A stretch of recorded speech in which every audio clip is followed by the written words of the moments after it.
আল কোরআনের বাংলা অনুবাদ সূরা নূহ। রহমান রহিম আল্লাহ তাআলার নামে। আমি নূহকে তার জাতির কাছে পাঠিয়েছিলাম। তাকে আমি বলেছিলাম, হে নূহ, তোমার জাতির উপর এক ভয়াবহ আযাব আসার আগেই তুমি তাদের সে সম্পর্কে সাবধান করে দাও।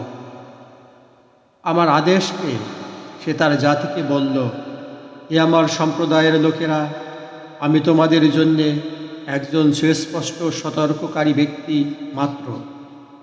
তোমরা সবাই আল্লাহর আনুগত্য করো, সর্ব অবস্থায় তাকে ভয় করো, তোমরা আমার কথা মেনে চলো।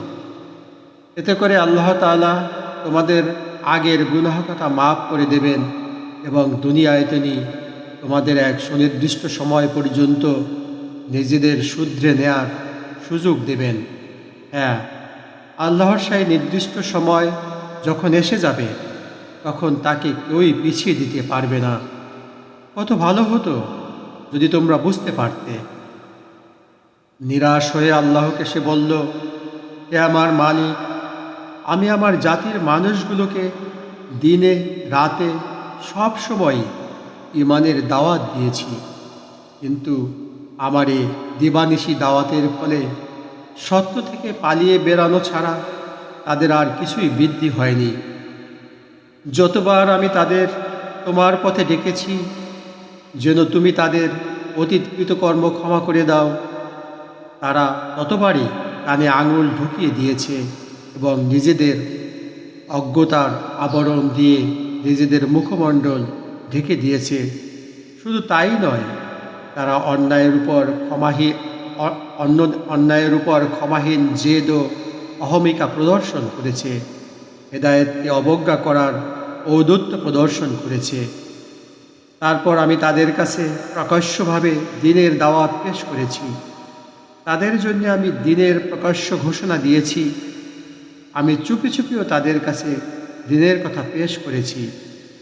উপরন্ত বারবার আমি তাদের বলেছি, অহমিকা বাদ দিয়ে তোমরা তোমাদের মালিকের দুয়ারে নিজেদের অপরাধের জন্যে ক্ষমা প্রার্থনা করো।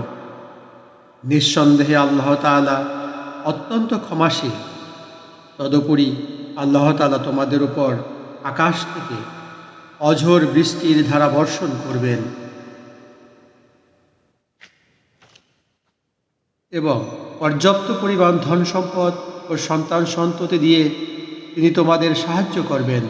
তোমাদের জন্যে বাগ বাগিচা ও উদ্যান স্থাপন করবেন। বিরান ভূমি আবাদ করার জন্যে তিনি এখানে নদীনালা প্রবাহিত করবেন। একই হলো তোমাদের। তোমরা কি আল্লাহ তাআলার কাছ থেকে মান মর্যাদা পাওয়ার মোটেই আশা পোষণ করো না? অথচ তিনি ক্ষুদ্র একটি শুক্র কীট থেকে বিভিন্ন পর্যায়ে তোমাদের মানুষ হিসেবে সৃষ্টি করেছেন। তোমরা কি দেখতে পাও না কিভাবে আল্লাহ তাআলা 7 আসমান বানিয়ে স্তরে স্তরে সাজিয়ে রেখেছেন?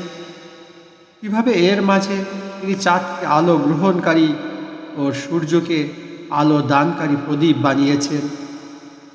আল্লাহ তাআলা তোমাদের মাটি থেকে এক বিশেষ পদ্ধতিতে উদ্গত করেছেন, ঠিক একটি তৃণখণ্ডের মতো করে।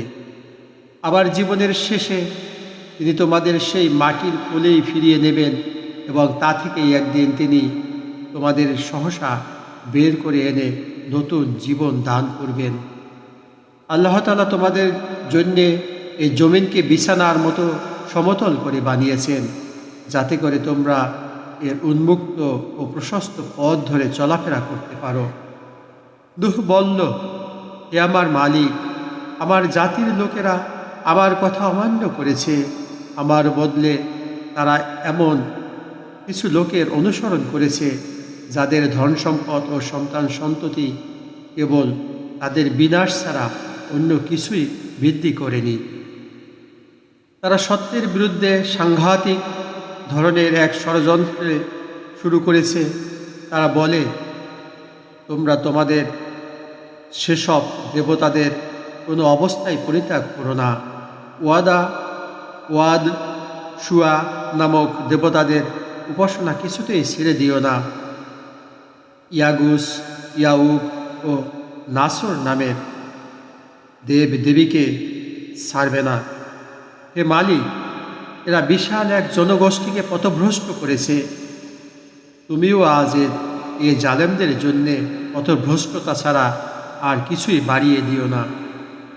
অতঃপর তাদের নিজেদের অপরাধের জন্যই তাদের মহাপ্লাবনে ডুবিয়ে দেওয়া হয়েছে। পরকালেও তাদের জাহান্নামের কঠিন অনলে প্রবেশ করানো হবে। এ অবস্থায় তারা আল্লাহ তাআলা ব্যতীত দ্বিতীয় কাউকেই কখনো সাহায্যকারী হিসাবে পাবে না।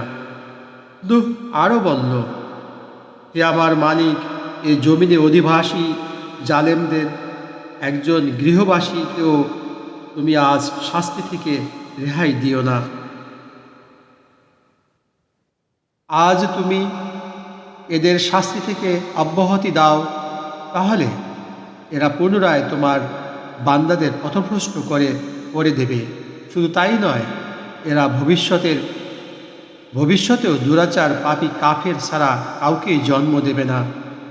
হে আমার প্রতিপালক, তুমি আমাকে আমার পিতামাতাকে তোমার উপর ঈমান এনে যারা আমার সাথে ঈমানের এই ঘরে আশ্রয় নিয়েছে এমন সব ব্যক্তিদের এবং সব ঈমানদার পুরুষ ও মহিলাদের ক্ষমা করে দাও। জালেমদের জন্যে চূড়ান্ত ধ্বংস ছাড়া কিছুই তুমি বৃদ্ধি করো না।